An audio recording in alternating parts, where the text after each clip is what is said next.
ನಮಸ್ಕಾರ ವಿದ್ಯಾರ್ಥಿಗಳೇ. ಇವತ್ತು ನಾವು ಕ್ಯಾಶ್ ಫ್ಲೋ ಸ್ಟೇಟ್ಮೆಂಟ್ ಪ್ರಾಬ್ಲಮ್ಸ್ನ ಹೇಗೆ ಸಾಲ್ವ್ ಮಾಡೋದು ಅನ್ನೋದನ್ನು ನೋಡೋಣ. ಅದಕ್ಕಿಂತ ಮುಂಚೆ ಒಂದು ಸಲ ರಿವಿಷನ್ನು. ಕ್ಯಾಶ್ ಫ್ಲೋ ಸ್ಟೇಟ್ಮೆಂಟ್ಸ್ನ ನಾವು AS3 ಫಾರ್ಮ್ಯಾಟ್ನಲ್ಲಿ ಪ್ರಿಪೇರ್ ಮಾಡ್ತೀವಿ. ಈ ಫಾರ್ಮ್ಯಾಟ್ನಲ್ಲಿ ನಾವು ಆ್ಯಕ್ಟಿವಿಟೀಸ್ನ 3 ಹೆಡ್ಡಿಂಗ್ಸ್ನಲ್ಲಿ ತೋರಿಸ್ತೀವಿ. First one is operating activities, and the second investing activities, and third one financing activities. Operating activities ಅಂದರೆ purchase and sale of materials, ಅಂದರೆ ಆ್ಯಕ್ಚುಯಲ್ ಏನು ಆಪರೇಷನ್ಸ್ ಇರುತ್ತೆ ಅದಕ್ಕೆ ಸಂಬಂಧಪಟ್ಟಿರುವಂತಹ ಪರ್ಚೇಸಸ್, ಸೇಲ್ಸ್ ಮತ್ತು ಅದರ ಇನ್ಕಮ್ ಮತ್ತು ಎಕ್ಸ್ಪೆನ್ಸಸ್, ಇದಿಷ್ಟು ಆಪರೇಟಿಂಗ್ ಆ್ಯಕ್ಟಿವಿಟಿನಲ್ಲಿ ಹಾಕ್ತೀವಿ. Investing activity relates to purchase and sale of fixed assets and investments. ನೆನ್ಪಿಟ್ಕೊಳ್ಳಿ, ಇನ್ವೆಸ್ಟಿಂಗ್ ಆ್ಯಕ್ಟಿವಿಟಿ ಅಂದರೆ ಫಿಕ್ಸ್ಡ್ ಅಸೆಟ್ಸ್ನ ಪರ್ಚೇಸ್ ಆಗಿರೋದು ಅಥವಾ ಸೇಲ್ ಆಗಿರೋದು. ಇಲ್ಲಿ ಬೇರೆ ಯಾವ ಪರ್ಚೇಸಸ್ಸು ಸೇಲ್ಸು ಬರಲ್ಲ, ಫಿಕ್ಸ್ಡ್ ಅಸೆಟ್ಸ್ ಮತ್ತು ಇನ್ವೆಸ್ಟ್ಮೆಂಟ್ಸ್ ಮಾತ್ರ ಬರುತ್ತೆ. ಅದೇ ರೀತಿ dividend received and interest received, ಇದಿಷ್ಟು ಇನ್ವೆಸ್ಟಿಂಗ್ ಆ್ಯಕ್ಟಿವಿಟಿ ಆಗಿದೆ.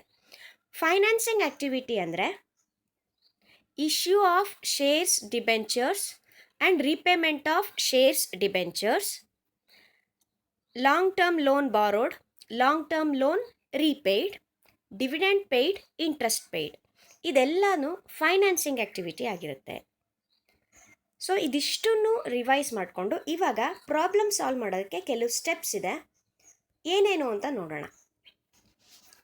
First step, read the problem carefully until you understand it clearly.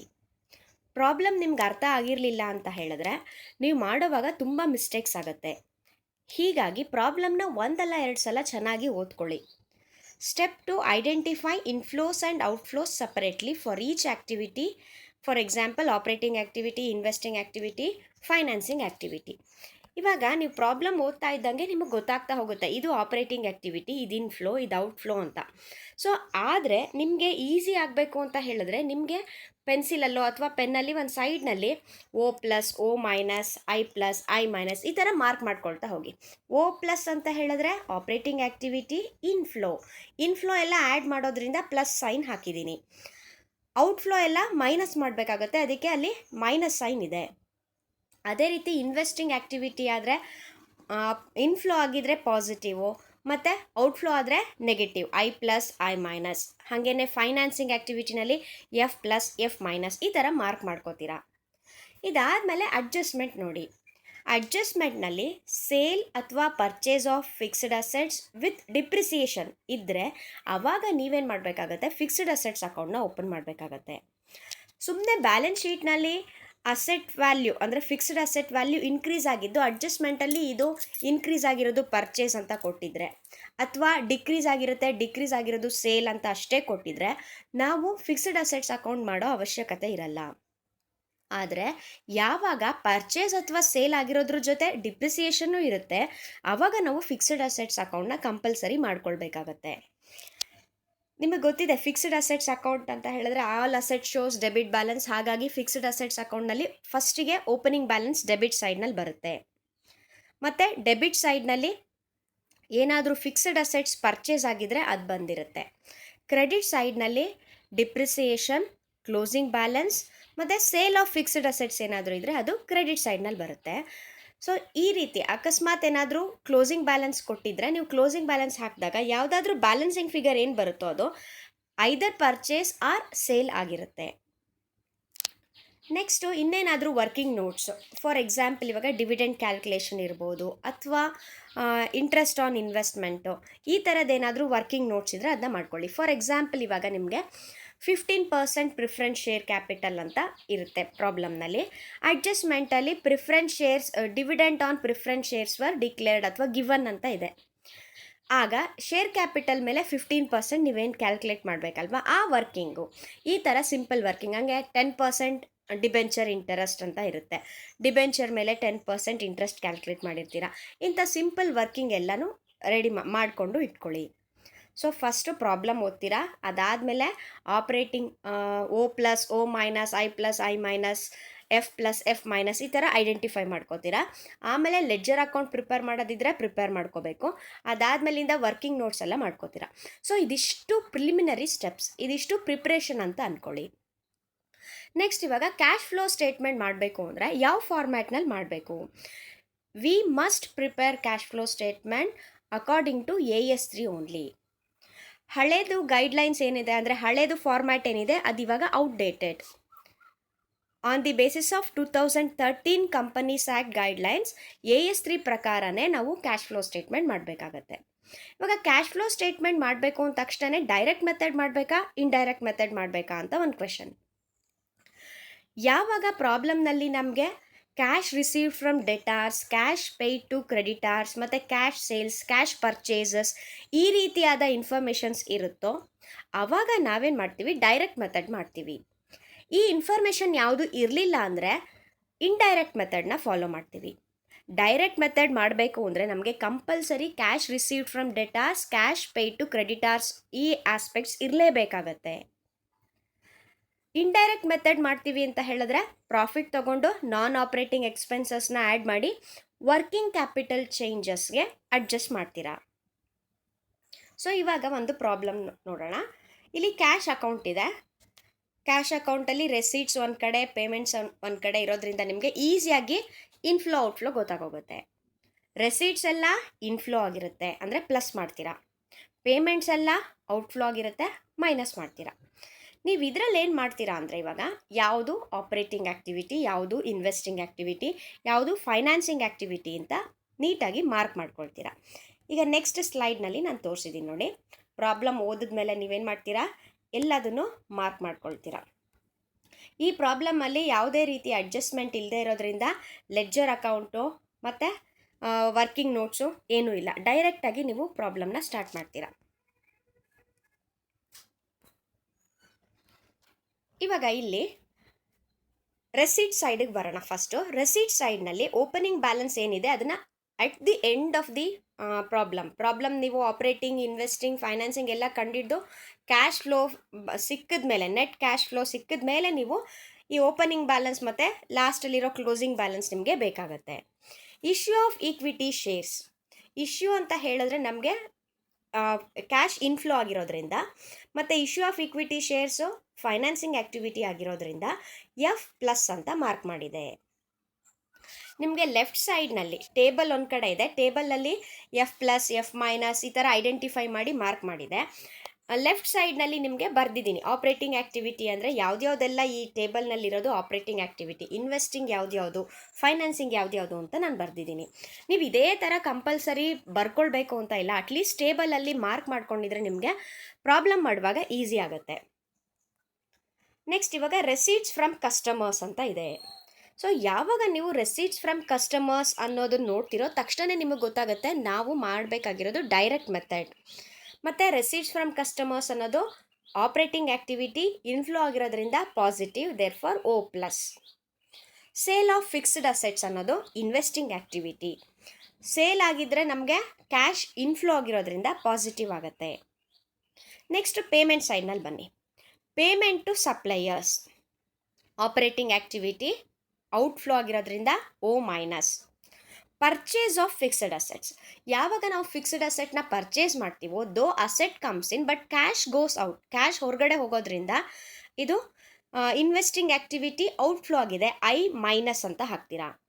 Over head expenses O-.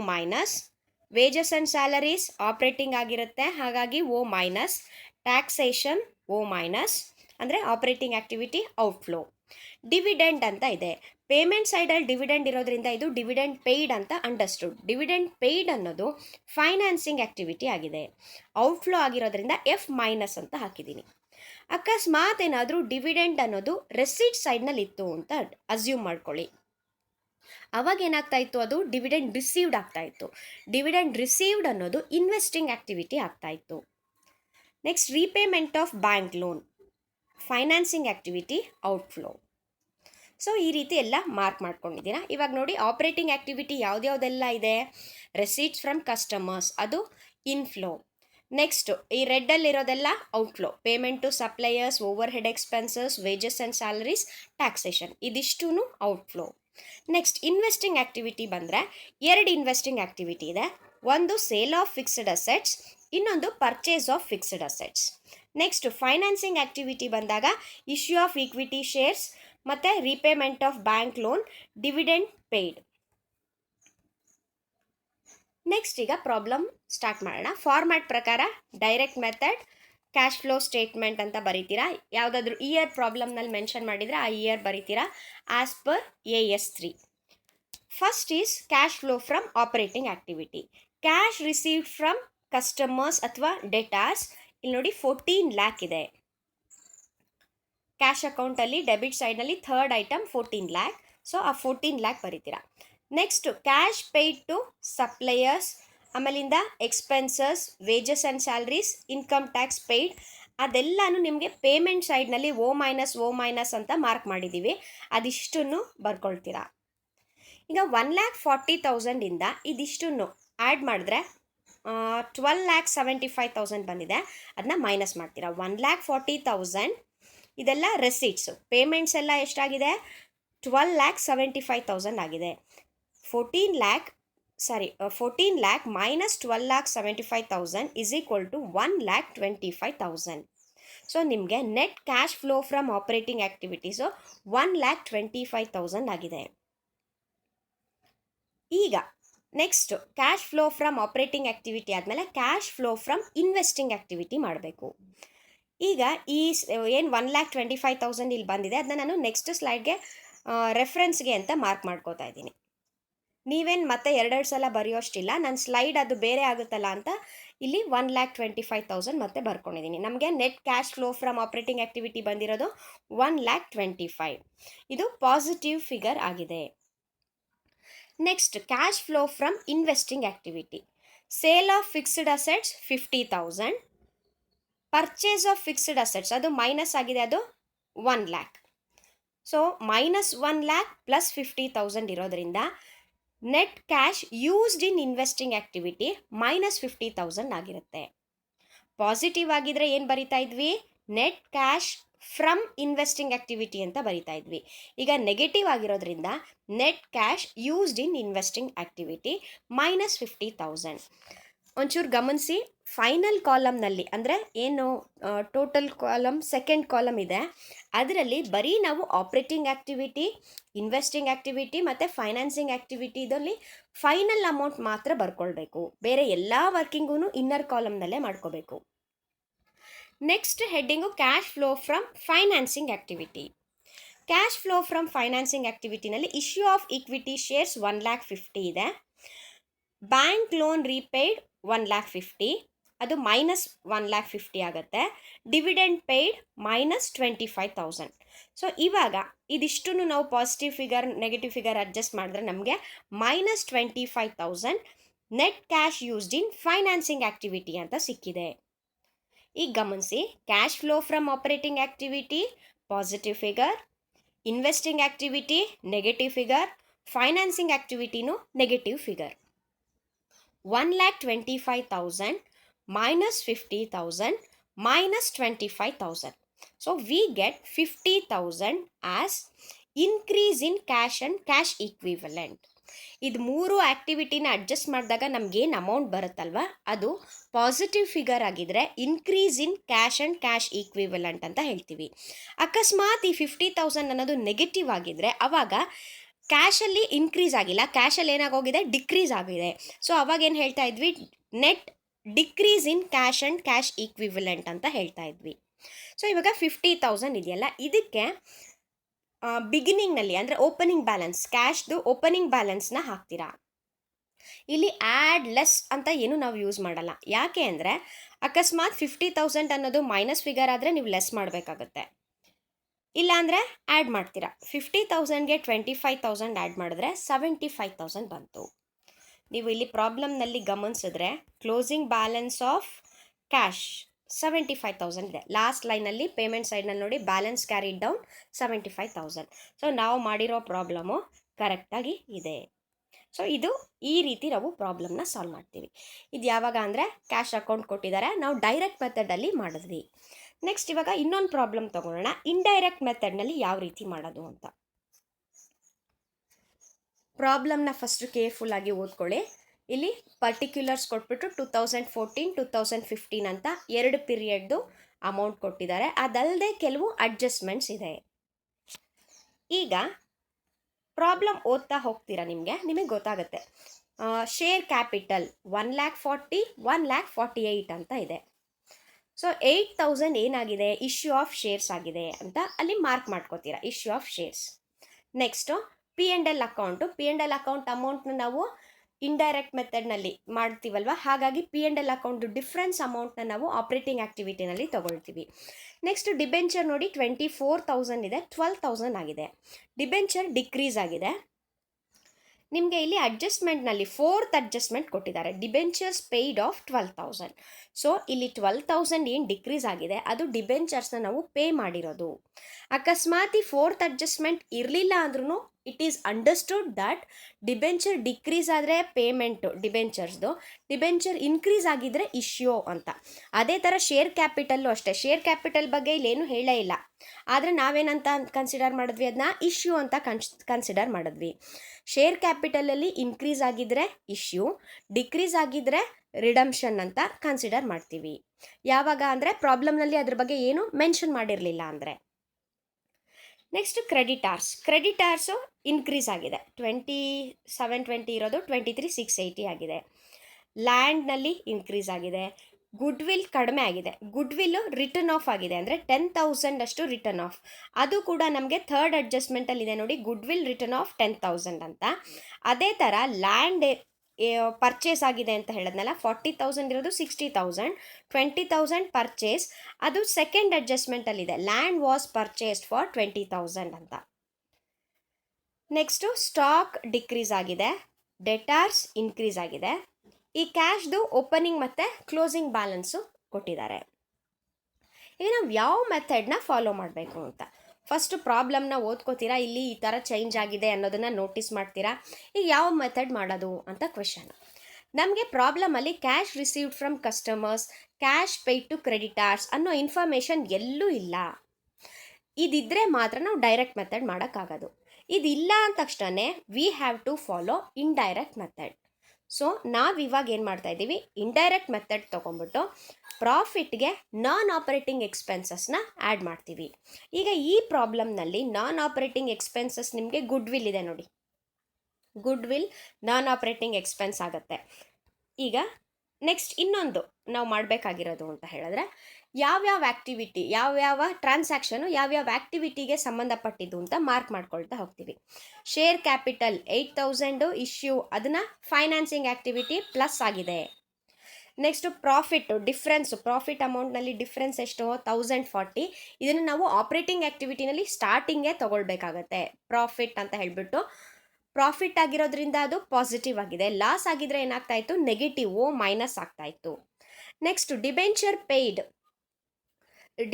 Paid 12,000 ಇದೆ. ಡಿಬೆಂಚರ್ಸ್ ಪೇಯ್ಡ್ ಅನ್ನೋದು ಫೈನಾನ್ಸಿಂಗ್ ಆ್ಯಕ್ಟಿವಿಟಿ ಆಗಿರೋದ್ರಿಂದ ಎಫ್ ಮೈನಸ್ ಆಗಿದೆ. ನೆಕ್ಸ್ಟ್ ಇನ್ಕ್ರೀಸ್ ಇನ್ ಕ್ರೆಡಿಟಾರ್ಸ್ ಅಂತ ಇದೆಯಲ್ಲ, ಇದು operating ಆ್ಯಕ್ಟಿವಿಟಿನಲ್ಲಿ ಬರುತ್ತೆ. ಯಾವುದೇ ಕ್ಯಾಶ್ ಬಿಟ್ಟು ಯಾವುದೇ current asset current liability change ಆದರೆ ಅದನ್ನು ನಾವು ಇಂಡೈರೆಕ್ಟ್ ಮೆಥಡ್ನಲ್ಲಿ ಚೇಂಜಸ್ ಫಾರ್ ವರ್ಕಿಂಗ್ ಕ್ಯಾಪಿಟಲ್ ಅಂತ ತೋರಿಸ್ತೀವಿ. ಅದರಲ್ಲಿ ಆ್ಯಡ್ ಅಂದ್ಬಿಟ್ಟು decrease in current asset, increase in current liability, ಮತ್ತು ಲೆಸ್ ಅಂದ್ಬಿಟ್ಟು increase in current asset, decrease in current liability ಅಂತ ತೋರಿಸ್ತೀವಿ. ಇದನ್ನೆಲ್ಲ ನಾನು ಫಾರ್ಮ್ಯಾಟ್ ನಿಮಗೆ ತೋರಿಸುವಾಗ ಕ್ಲೀನಾಗಿ ಎಕ್ಸ್ಪ್ಲೈನ್ ಮಾಡಿದ್ದೀನಿ. ಅದನ್ನೆಲ್ಲ ಚೆನ್ನಾಗಿ ನೆನಪಿಟ್ಕೊಂಡು ಪ್ರಾಕ್ಟೀಸ್ ಮಾಡಿದರೆ ನಿಮಗೆ ಪ್ರಾಬ್ಲಮ್ ಸಾಲ್ವ್ ಮಾಡೋದು ಈಸಿ ಆಗುತ್ತೆ. ನೆಕ್ಸ್ಟ್ ಅದೇ ಥರ ಇವಾಗ ಲ್ಯಾಂಡ್ ಪರ್ಚೇಸ್ಡ್ ಅನ್ನೋದು investing activity outflow, so I minus. Goodwill return of ಅಂತ ಇದೆಯಲ್ವಾ, ಇದು ಆಪ್ರೇಟಿಂಗ್ ಆ್ಯಕ್ಟಿವಿಟಿನಲ್ಲಿ ನಾವು ಆ್ಯಡ್ ಮಾಡ್ತೀವಿ. ನಾನ್ ಆಪ್ರೇಟಿಂಗ್ ಎಕ್ಸ್ಪೆನ್ಸನ್ನು ಆ್ಯಡ್ ಮಾಡೋದ್ರಿಂದ O+ ಅಂತ ಬರೆದಿದ್ದೀನಿ.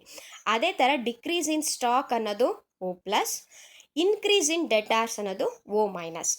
ಈಗ ಇದಿಷ್ಟು ಮಾರ್ಕ್ ಮಾಡ್ಕೊಂಡ್ಬಿಟ್ವಿ. ಈಗ ಅಡ್ಜಸ್ಟ್ಮೆಂಟ್ನಲ್ಲಿ ಫಸ್ಟ್ ಅಡ್ಜಸ್ಟ್ಮೆಂಟ್ ಡಿವಿಡೆಂಡ್ ಪೇಯ್ಡ್ 7,000 ಅಂತ ಇದೆಯಲ್ವಾ, ಆ ಡಿವಿಡೆಂಡ್ ಪೇಯ್ಡ್ ಅನ್ನೋದು ನಿಮಗೆ ಫೈನಾನ್ಸಿಂಗ್ ಆ್ಯಕ್ಟಿವಿಟಿ ಆಗಿದೆ. ಪೇಯ್ಡ್ ಅಂದಾಗ ಔಟ್ಫ್ಲೋ ಆಗೋದ್ರಿಂದ ಮೈನಸ್ ಆಗುತ್ತೆ, ಸೊ F-. ಇನ್ನು 3 ಅಡ್ಜಸ್ಟ್ಮೆಂಟ್ ಏನಿದೆ, land purchase, goodwill return off, debenture paid off, ಇದೆಲ್ಲನೂ ನಾವು ಈಗಾಗಲೇ ಇಲ್ಲಿ ಇನ್ಕಾರ್ಪೊರೇಟ್ ಮಾಡ್ಕೊಂಡಿದ್ದೀವಿ. ಡಿವಿಡೆಂಡ್ ಪೇಯ್ಡ್ ಅನ್ನೋದು ಫೈನಾನ್ಸಿಂಗ್ ಆ್ಯಕ್ಟಿವಿಟಿ F-. ಸೊ ಇದಿಷ್ಟು ಇಟ್ಕೊಂಡು ನಾವಿವಾಗ ಪ್ರಾಬ್ಲಮ್ ಸಾಲ್ವ್ ಮಾಡೋಣ. ಫಸ್ಟು ಪ್ರಾಫಿಟ್ನ ಬರ್ಕೊಳ್ತೀರಾ. Cash flow from operating activity heading ಹಾಕ್ತೀರಾ. ಹಾಕ್ಬಿಟ್ಟು net profit before tax and extraordinary item 1040 rupees inner ಕಾಲಮ್ನಲ್ಲಿ ಬರೀತೀರಾ. ಇವಾಗ ಆ್ಯಡ್ ನಾನ್ ಆಪರೇಟಿಂಗ್ ಎಕ್ಸ್ಪೆನ್ಸಸ್. ನಾನ್ ಆಪರೇಟಿಂಗ್ ಎಕ್ಸ್ಪೆನ್ಸಸ್ ಇಲ್ಲಿ ಗುಡ್ ವಿಲ್ ಮತ್ತು ಡಿವಿಡೆಂಡ್ ಎರಡಿದೆ, ಅದೆರಡನ್ನು ಆ್ಯಡ್ ಮಾಡ್ತೀರಾ. 10,000 ಒಂದು, 7,000 ಒಂದು. ಸೊ 18,040 ಅಂತ ನಿಮಗೆ ವರ್ಕಿಂಗ್ ಕ್ಯಾಪಿಟಲ್ ಚೇಂಜ್ ಆಗೋಕ್ಕೆ ಮುಂಚೆ ಇದು amount. Cash flow from operating activities before working capital change. ಈಗ ನಾವೇನು ಮಾಡಬೇಕಾಗತ್ತೆ, ವರ್ಕಿಂಗ್ ಕ್ಯಾಪಿಟಲ್ ಚೇಂಜಸ್ಗೆ ಅಡ್ಜಸ್ಟ್ಮೆಂಟ್ ಮಾಡಬೇಕಾಗತ್ತೆ. Add decrease in current asset and increase in current liability. ಇವಾಗ ಅಸೆಟ್ಟಲ್ಲಿ ಕರೆಂಟ್ ಅಸೆಟ್ಟಲ್ಲಿ ಡಿಕ್ರೀಸ್ ಆಗಿರೋದು, ಕರೆಂಟ್ ಲೈಬಿಲಿಟಿನಲ್ಲಿ ಇನ್ಕ್ರೀಸ್ ಆಗಿರೋದನ್ನ ಆ್ಯಡ್ ಮಾಡ್ತೀವಿ. ನಾ ಇಲ್ಲಿ ಮುಂಚೆನೇ ಬರೆದಿದ್ದೀವಿ. Decrease in stock 13,000, increase in creditors 2,960. ಅದೇ ಥರ ಡೆಟಾರ್ಸ್ನಲ್ಲಿ ಇನ್ಕ್ರೀಸ್ ಆಗಿರೋದನ್ನ ಲೆಸ್ ಮಾಡ್ತೀವಿ 5,400. ಇದಿಷ್ಟನ್ನು ಇನ್ಕಮ್ ಟ್ಯಾಕ್ಸ್ ಪ್ರಾಬ್ಲಮ್ನಲ್ಲಿ ಕೊಟ್ಟಿಲ್ಲ. ಸೊ ಇನ್ಕಮ್ ಟ್ಯಾಕ್ಸ್ ಕೊಟ್ಟಿಲ್ಲದೆ ಇರೋದ್ರಿಂದ ಇನ್ಕಮ್ ಟ್ಯಾಕ್ಸ್ ನಿಲ್ ಅಂತ ಹಾಕ್ಕೊಳ್ತೀರಾ. ಈಗ 18,040ನಲ್ಲಿ ಇದಿಷ್ಟನ್ನು ಲೆಸ್ ಮಾಡಿದ್ರೆ ನಮಗೆ 28,600 ಸಿಗುತ್ತೆ. ಈ 28,600 ಅನ್ನೋದು net cash flow from operating activity. ಇದು ಪಾಸಿಟಿವ್ ಫಿಗರ್ ಆಗಿರೋದ್ರಿಂದ cash flow from operating activity ಆಗಿದೆ. ಇದನ್ನು ನಾನು ನೆಕ್ಸ್ಟ್ ಸ್ಲೈಡ್ನಲ್ಲಿ ಈಸಿ ಆಗಲಿಕ್ಕೆ ಅಂತ ಬರ್ಕೊಳ್ತಾ ಇದ್ದೀನಿ. 28,600 net cash flow from operating activity. ಈಗ ಆಪರೇಟಿಂಗ್ ಆ್ಯಕ್ಟಿವಿಟಿ ಅಷ್ಟು ಮುಗೀತು ಅಂದ ತಕ್ಷಣ ನಾವು ಇನ್ವೆಸ್ಟಿಂಗ್ ಆ್ಯಕ್ಟಿವಿಟಿಗೆ ಬರೋಣ.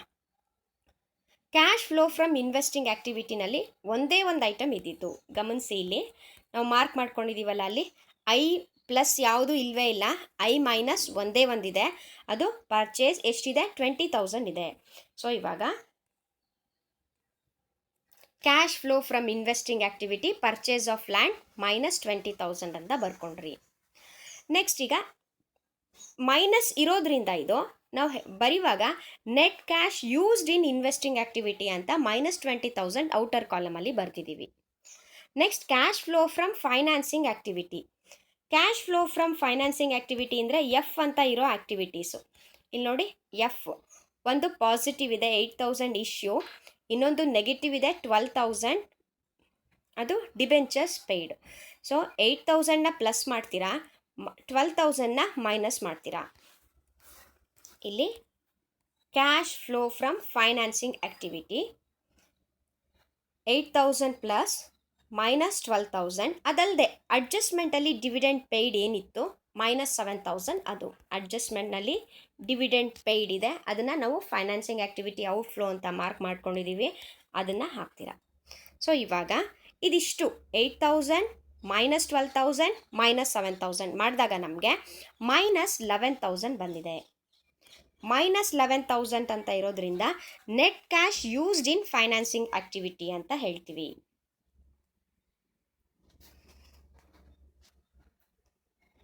ಈಗ ಆಪರೇಟಿಂಗ್ ಆ್ಯಕ್ಟಿವಿಟಿದು 28,600, investing activity -20,000, financing activity -11,000.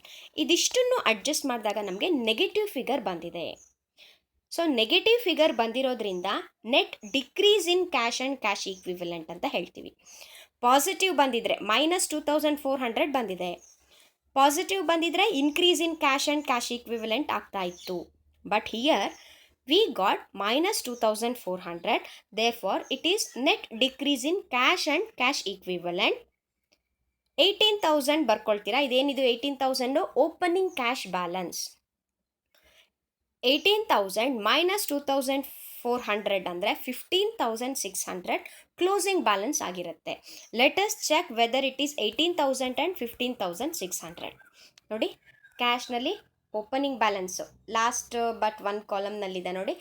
Cash 18,000 opening balance ಮತ್ತು 15,600 ಕ್ಲೋಸಿಂಗ್ ಬ್ಯಾಲೆನ್ಸ್. ಸೊ 18,000 ಆ್ಯಡ್ ಮಾಡಿದ್ದೀವಿ, 15,600 ನಮಗೆ ಕ್ಲೋಸಿಂಗ್ ಬ್ಯಾಲೆನ್ಸ್ ಸಿಕ್ಕಿದೆ. ಸೊ ನಾವು ಮಾಡಿರೋದು ಕರೆಕ್ಟ್ ಅಂತ ನಮಗೆ ಗೊತ್ತಾಯಿತು. ಇವಾಗ ಒಂದು ಎಕ್ಸ್ಟ್ರಾ ಅಡ್ಜಸ್ಟ್ಮೆಂಟ್ ಏನಾದರೂ ಇದ್ದರೆ ಯಾವ ಥರ ಮಾಡಬೇಕು ಅಂತ, ಎಸ್ಪೆಷಲಿ ಡೆಟಾರ್ಸ್ ಬಗ್ಗೆ. ಇದೇ ಪ್ರಾಬ್ಲಮ್ಗೆ ಸಿಂಪಲ್ ಆಗಿ ಇಲ್ಲಿ ಹಾಕಿದೆ ನೋಡಿ. ಪ್ರಾಬ್ಲಮ್ 2ನಲ್ಲಿ ಅಕಸ್ಮಾತ್ ರೆಡ್ಡಲ್ಲಿದೆ ಡೆಟಾರ್ಸ್ ಸುಮ್ಮನೆ ಮೇಯ್ನ್ ಅಮೌಂಟ್ ತೊಗೊಂಡಿದ್ವಿ, ಅದ್ರ ಬದಲು ಡೆಟಾರ್ಸ್ನಲ್ಲಿ ಲೆಸ್ RBD ಅಂತ ಏನಾದರೂ ಪ್ರಾಬ್ಲಮ್ನಲ್ಲಿ ಇತ್ತು ಅಂತ ಅಂದ್ಕೊಳ್ಳೋಣ. ಡೆಟಾರ್ಸ್ 29,800 ಮತ್ತು 35,400 ಇದೆ. ಲೆಸ್ RBD ಅಂದ್ಬಿಟ್ಟು 1,400 1,600 ಕೊಟ್ಟಿದ್ದಾರೆ. ಲೆಸ್ ಮಾಡಿದ್ಮೇಲೆ ನಮಗೆ 28,400 ಮತ್ತು 33,800 ಇದೆ. ಈ ಥರ ಪ್ರಾಬ್ಲಮ್ನಲ್ಲಿ RBD ಇದ್ದಾಗ ಹೆಂಗೆ ಮಾಡಬೇಕು ಅಂತ. ಈಗ ಮೊದಲನೇ ಆಪ್ಷನ್ ಏನಪ್ಪ ಅಂತ ಹೇಳಿದ್ರೆ, ವರ್ಕಿಂಗ್ ಕ್ಯಾಪಿಟಲ್ ಚೇಂಜ್ನ ತಗೊಳ್ಳುವಾಗ ಫೈನಲ್ ಅಮೌಂಟ್ ತೊಗೊಂಡ್ಬಿಡೋದು. ಫೈನಲ್ ಅಮೌಂಟ್ ಅಂತಂದರೆ ಇಲ್ಲಿ ಲೆಸ್ ಮಾಡಿದ್ಮೇಲೆ ಇರೋ ಅಂಥ ಅಮೌಂಟು ಅಂದರೆ 33,800 ಮತ್ತು 28,400 ಈ ಫೈನಲ್ ಅಮೌಂಟ್ನ ತೊಗೊಂಡ್ಬಿಡ್ತೀರಾ. 5,400 ಅಂತ ಬಂದಿದೆ. ಈ 5,400 ನಮಗೆ ಡೆಟಾರ್ಸ್ನಲ್ಲಿ 5,400 ಅನ್ನೋದು ಡೆಟಾರ್ಸ್ನಲ್ಲಿ ಇನ್ಕ್ರೀಸ್ ಆಗಿದೆ ಅಂತ ತೊಗೊಳ್ತೀರಾ. ಈಗ ನಾ ಹಿಂದಿನ ಪ್ರಾಬ್ಲಮ್ ಏನು ಎಕ್ಸ್ಪ್ಲೈನ್ ಮಾಡಿದೆ ಅದರಲ್ಲಿ ಅದೇ ಥರ ತೊಗೊಂಡಿರೋದು. ಅಕಸ್ಮಾತ್ ಏನಾದರೂ ಸೆಕೆಂಡ್ ಆಪ್ಷನ್ ನಾವು ಮಾಡಬೇಕು ಅಂದರೆ ಅವಾಗೇನು ಮಾಡಬೇಕು ಅಂದರೆ 2 ಟ್ರೀಟ್ಮೆಂಟ್ ಮಾಡಬೇಕಾಗತ್ತೆ. ಫಸ್ಟ್ ಏನು ಮಾಡಬೇಕು ಅಂದರೆ RBDನಲ್ಲಿ ಏನು ಚೇಂಜ್ ಆಗಿದೆಯಲ್ಲ 1,400 ಇರೋದು 1,600 ಆಗಿದೆ, ಅಂದರೆ 200 ಏನಾಗಿದೆ ಅದು ಇನ್ಕ್ರೀಸ್ ಆಗಿದೆ. ಅದನ್ನು ನಾನ್ ಆಪ್ರೇಟಿಂಗ್ ಎಕ್ಸ್ಪೆನ್ಸ್ ಅಂದ್ಬಿಟ್ಟು RBD 200 ನಾನ್ ಆಪ್ರೇಟಿಂಗ್ ಎಕ್ಸ್ಪೆನ್ಸ್ನಲ್ಲಿ ತೊಗೊಳ್ತೀರಾ. ವರ್ಕಿಂಗ್ ಕ್ಯಾಪಿಟಲ್ ಚೇಂಜಸ್ನಲ್ಲಿ ತೊಗೊಳ್ಳುವಾಗ ನೀವು ಈಗಾಗಲೇ ನೀವು 200ನ ಅಡ್ಜಸ್ಟ್ ಮಾಡಿರೋದ್ರಿಂದ ಫಸ್ಟ್ ಏನಿತ್ತು ಅಂದರೆ RBD ಡಿಡಕ್ಟ್ ಮಾಡೋದಕ್ಕಿಂತ ಮುಂಚೆ ಇದ್ದಿದ್ದ ಅಮೌಂಟನ್ನು ಕನ್ಸಿಡರ್ ಮಾಡಬೇಕಾಗತ್ತೆ. ವರ್ಕಿಂಗ್ ಕ್ಯಾಪಿಟಲ್ ಚೇಂಜ್ ತೋರಿಸುವಾಗ 35,400 ಮೈನಸ್ 29,800 ಅಂದ್ಬಿಟ್ಟು 5,600 ಹಾಕ್ತೀರಾ. ಸೊ 2 ಆಪ್ಷನ್ ಏನಂದರೆ, ಒಂದು ಫೈನಲ್ ಅಮೌಂಟ್ನ ಡೈರೆಕ್ಟಾಗಿ ವರ್ಕಿಂಗ್ ಕ್ಯಾಪಿಟಲ್ ಚೇಂಜಲ್ಲಿ ತೊಗೊಳ್ಳೋದು, ಇನ್ನೊಂದು RBDನಲ್ಲಿ ಇರೋ ಡಿಫ್ರೆನ್ಸ್ನ ನಾನ್ ಆಪ್ರೇಟಿಂಗ್ ಎಕ್ಸ್ಪೆನ್ಸ್ಗೆ ಆ್ಯಡ್ ಮಾಡಿ ಅದಕ್ಕಿಂತ ಮುಂಚೆ ಇದ್ದಿದ್ದ ಅಮೌಂಟನ್ನು ವರ್ಕಿಂಗ್ ಕ್ಯಾಪಿಟಲ್ ಚೇಂಜ್ಗೆ ತೊಗೊಳ್ಳೋದು. ಈ ರೀತಿ 2 ಮಾಡ್ಬೋದು. ಬಟ್ ತುಂಬ ಸಿಂಪಲ್ಲಾಗಿರೋದನ್ನು ಆದಷ್ಟು ಮಾಡಿ. ನಿಮಗೆ ಗೊತ್ತಿರಲಿ ಅಂತ ನಾನು ಈ ಟ್ರೀಟ್ಮೆಂಟ್ನ ಹೇಳಿದೆ. ಟೆಕ್ಸ್ಟ್ ಬುಕ್ಕಲ್ಲಿ ಯಾವುದಾದ್ರೂ ನೋಡಿಬಿಟ್ಟು ಅಯ್ಯೋ ಈ ಥರ ಇದೆ, ಇಲ್ಲೇನು ಈ ಥರ ಮೇಡಮ್ ಹಿಂಗೆ ಹೇಳಿದರು ಅನ್ನೋ ಥರ ನಿಮಗೆ ಕನ್ಫ್ಯೂಷನ್ ಆಗಬಾರ್ದು. ಸೊ 2 ಮೆಥಡಲ್ಲಿ ನೀವು ಯಾವುದನ್ನಾದರೂ ಫಾಲೋ ಮಾಡಬೇಕು. ಬಟ್ ಪ್ರಿಫರಬ್ಲಿ ಸಿಂಪಲ್ ಆಗಿರೋದು ಯಾವುದು, ಫೈನಲ್ ಅಮೌಂಟ್ನ ವರ್ಕಿಂಗ್ ಕ್ಯಾಪಿಟಲ್ ಚೇಂಜಸ್ಗೆ ತೊಗೊಂಡ್ಬಿಡೋದು ಸಿಂಪಲ್ ಆಗಿದೆ. ಸೊ ಅದನ್ನು ನೀವು ಮಾಡಿ, ಆವಾಗ ನಿಮಗೆ ಈಸಿ ಆಗುತ್ತೆ. ಇನ್ನೊಂದಷ್ಟು ಪ್ರಾಬ್ಲಮ್ಸ್ನ ನಿಮಗೆ ವಾಟ್ಸಪ್ನಲ್ಲಿ ಹಾಕ್ತೀನಿ, ಅದನ್ನು ಪ್ರಾಕ್ಟೀಸ್ ಮಾಡಿ. ಮತ್ತು ಫಾರ್ಮ್ಯಾಟ್ ಗೊತ್ತಿದ್ದು ಯಾವುದ್ಯಾವುದೆಲ್ಲ ಏನೇನು ಆ್ಯಕ್ಟಿವಿಟಿ ಅಂತ ಗೊತ್ತಿದ್ರೆ ಮಾತ್ರ ನಿಮಗೆ ಕ್ಯಾಶ್ ಫ್ಲೋ ಸ್ಟೇಟ್ಮೆಂಟ್ ಮಾಡೋಕ್ಕೆ ಆಗೋದು. ಇದನ್ನು ನಾನು ನಿಮಗೆ ಪದೇ ಪದೇ ಹೇಳ್ತಾ ಇದ್ದೀನಿ. ಅದು ಗೊತ್ತಿರಲಿಲ್ಲ ಅಂದರೆ ಕ್ಯಾಶ್ ಫ್ಲೋ ಸ್ಟೇಟ್ಮೆಂಟು ಒಂದು ಚೂರು ಗೊತ್ತಾಗಲ್ಲ. ಹಾಗಾಗಿ ಫಾರ್ಮ್ಯಾಟ್ನ ಪರ್ಫೆಕ್ಟ್ ಮಾಡ್ಕೊಳ್ಳಿ. ಫಾರ್ಮ್ಯಾಟ್ ನಿಮಗೆ ಪರ್ಫೆಕ್ಟ್ ಆಗಿದೆ ಅಂದರೆ ತುಂಬ ಸಿಂಪಲ್ಲು. ಕ್ಯಾಶ್ ಫ್ಲೋ ಸ್ಟೇಟ್ಮೆಂಟ್ ನಿಮಗೆ ರೇಷಿಯೋ ಅನಾಲಿಸಿಸು ಫಂಡ್ ಫ್ಲೋಗಿಂತನೂ ತುಂಬ ಈಸಿ ಇದೆ. ಚೆನ್ನಾಗಿ ಪ್ರಾಕ್ಟೀಸ್ ಮಾಡಿ. ಮತ್ತು ನಿಮ್ಗೆ ಏನೇ ಡೌಟ್ ಇದ್ರೂ ನನಗೆ ವಾಟ್ಸಪ್ನಲ್ಲಿ ಕೇಳ್ಬೋದು. Okay students, thank you very much.